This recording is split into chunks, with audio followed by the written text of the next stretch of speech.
யாரும் அறியாத என்னை நன்றாயறிந்து தேடி வந்த நல்ல நேசரே, அழகான கண்கள் என்னை கண்டதாலே முடிந்ததென்று நினைத்த நான் உயிர் வாழ்கின்றேன்.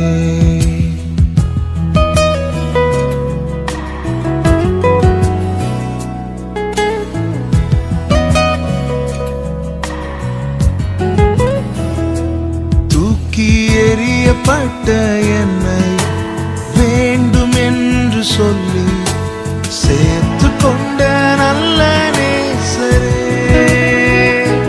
தூக்கி எறியப்பட்ட என்னை வேண்டும் என்று சொல்லி